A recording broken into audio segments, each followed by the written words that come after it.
Hey, what's up, peoples? Your main man, Vincent Young Heartbreak Tucker, VinceTucker.com, Twitter.com/Young Heartbreak, Facebook.com/Young Heartbreak, MySpace.com/Young Heartbreak. It is what it is. Your boy is back. Sorry, my voice is gone just a little bit. Just came back. You know where the place was to be. AMF Showplace Lanes, Euless, Texas, for all my Dallas Fort Worth Metroplex wrestling fans out there. It was a spot tonight. It was the one of two official spots in the area sanctioned by the WWE for Summerslam watch party. It's only $5, so appreciate y'all coming out. Make sure you're there next month for Night of Champions, September 19th. It's only $5. 1901 West Airport Freeway, Euless, Texas. You can also check out VinceTucker.com for more information on the party. I have it hyped on there.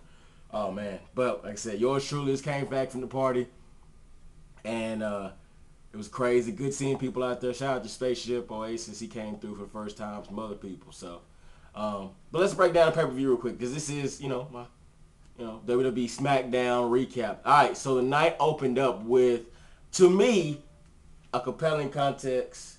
I'm sorry, my iPhone just threw me out. Compelling contest between Intercontinental Champion Dolph Ziggler, accompanied by Vicky Guerrero and Kofi Kingston. Ended up with Dolph Ziggler getting the win, retaining the Intercontinental title championship. Shout out to Dolph. Y'all been sleeping on Dolph Ziggler. I've been on the Dolph Ziggler movement. It took me a minute, but I finally got on it, and I thought he really was going to win it last year, Intercontinental title in the feud against Rey Mysterio, but for some reason they decided to, keep Mysterio rolling and kind of deflate Dolph's push, and he was kind of hanging out there for a while.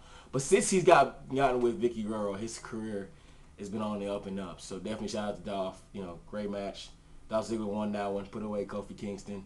I do like Kofi Kingston's aggressive style. He was very aggressive, as he's been the last couple of weeks on SmackDown. He continued that tonight. So, I wouldn't be surprised to see like some type of heel turn or something from that dude in the near future. I don't know. Just thinking about it.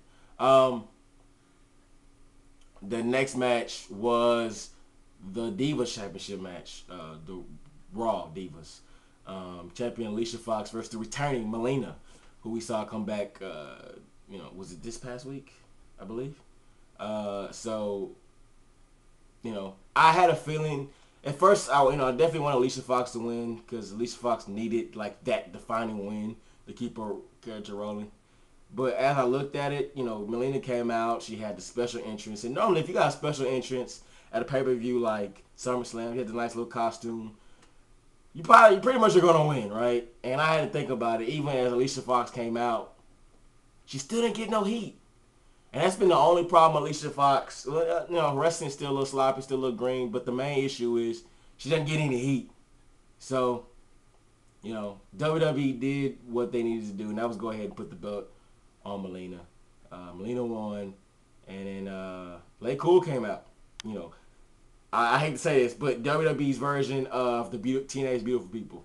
Because, TNA came up with it first. WWE copied that. So, TNA can probably claim that. So, they came out, harassed Melina. Melina tried to fight them off, and then they, took care of her. So, I don't know. I wonder how this is going to work. Because, Melina's on Raw, Lay Cool, Layla and Michelle McCool on SmackDown. SmackDown co-champions or whatever. I don't know. Anyway, so that should be interesting. All right, next. Third match was Big Show versus Straight Edge Society. And I actually was pulling for Straight Edge Society because I can't really think of a big match they've ever won. But lo and behold, Big Show beat Straight Edge Society. He really went to work on Luke Gallows and Joey Mercury. Excuse me. And CM Punk and Serena were standing on the walkway when, Big Show got rid of the other two. And so I'm kind of interested to see where this angle goes. I really thought Straight Edge Society needed this victory. They lost. That is probably over, right? It's probably time to kill that and let it move into another direction. So, shout out to the Big Show. All right. So, after that was the WWE Raw, the Raw Championship, WWE Championship match between champion Sheamus, who I think is getting lighter by the day. Like, he's got to be dead. He's so pale, it's ridiculous. And then the Viper, Randy Orton. You know, this generation's version of Stone Cold Steve Austin. So compelling contest. You know, crowd was solidly behind Randy Orton. Sheamus got some great heel heat. And in the end, because remember the stipulation was if anybody interferes, they're suspended indefinitely. And if Randy Orton loses, then he doesn't get a rematch as long as Sheamus is the champion. That's the stipulation. And it ended up being Sheamus brought a chair in the ring, fought with the referee, threw the referee out, you know, while they were fighting over the chair, and the referee called for the bell. So Randy Orton won, but Sheamus kept the title, and it was an excellent way, I thought, of WWE. They were smart in keeping this feud going to Night of Champions. So that's where it's going. Also, to me, it kind of told me in the back of my mind, I think that Triple H may still be hurt just a little bit. So, because I thought if Sheamus won outright, then Triple H was coming, but didn't happen. So that feud's definitely going to continue. Okay, so after that was the SmackDown World Championship match. And that picked champion Kane versus Rey Mysterio.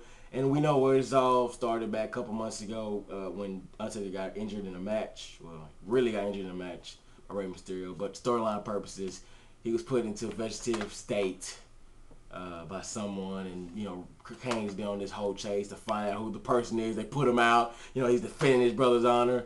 And, you know, the storyline really took a flip, you know, after the last pay-per-view, where at the Money Back pay-per-view, where Kane pretty much was saying Rey Mysterio was the one that did it, and then you know, 2 SmackDowns ago, Rey Mysterio broke out the line, and or was it this past SmackDown, and said, "Nope, I didn't do it. You did it, Kane." And Kane kind of looked very distraught there towards the end. So they got in the ring. They told a real good story. You know, here's the thing. It's hard for me to get behind Rey Mysterio just from the part that I know he's a little guy, but I don't know, sometimes I feel like these moves he pulls off are not really real, right? He shouldn't be able to do stuff he does. But, you know, it is what it is. He pulls it off. Great. Shout out to Rey Mysterio. But Kane did win.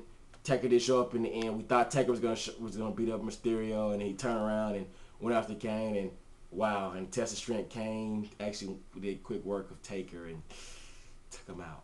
So, they're definitely going to figure out a way to make that go to Night of Champions, and then that feud will end Taker and Kane at Hell in a Cell in October.